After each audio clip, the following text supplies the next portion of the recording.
Welcome to Revelation Unraveled. I'm your host, William Tapley, also known as the Third Eagle of the Apocalypse and the co-prophet of these end times. I'm inviting all of you, my subscribers, to pray the Rosary with me this afternoon at 5 p.m.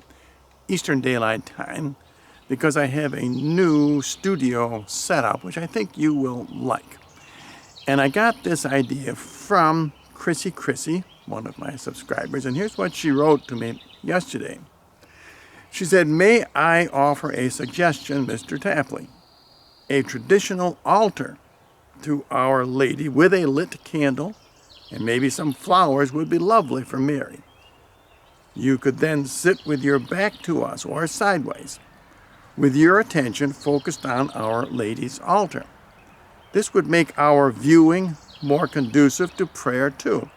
May God bless you for doing the Rosary. You are in my prayers." Well, thank you so much, Chrissy. I've taken your suggestion. I have set up an altar, or I'm working at it. I've got to pick some flowers this afternoon, and I think it's quite attractive. And for those of you who have not yet joined me, please join me this afternoon. You really need to learn how to pray Mary's Rosary. The Bible prophesies that Mary's Rosary is the weapon Jesus will use to defeat the Antichrist. Don't listen to Satan, who for hundreds of years has been telling you otherwise. Way back in Genesis 3:15, Mary is prophesied to crush the head of the serpent. Notice that Rosary numerology. Genesis 3, that represents the three original mysteries of the Rosary: the joyful, the sorrowful, and the glorious. And 15, that's the number of decades in the three mysteries. And please pay attention to the prophecies in the book of Esther. Esther gives us the chain of command in these end times. In the end times, the Jews symbolize we Christians, especially Catholics, and we are to pray to Mordecai, who represents the last Pope, Petrus Romanus. He appealed to Esther, who symbolizes Mary in these end times. She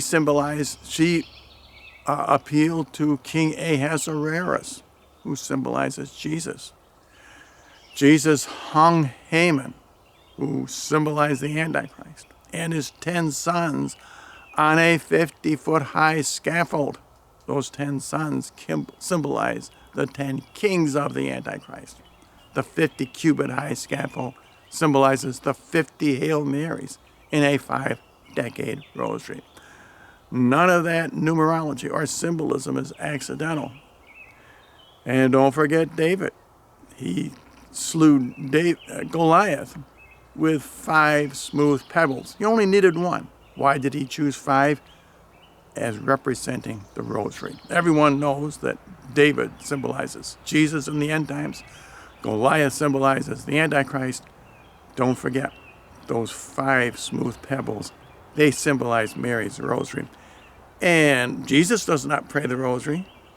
So what does all that prophecy mean?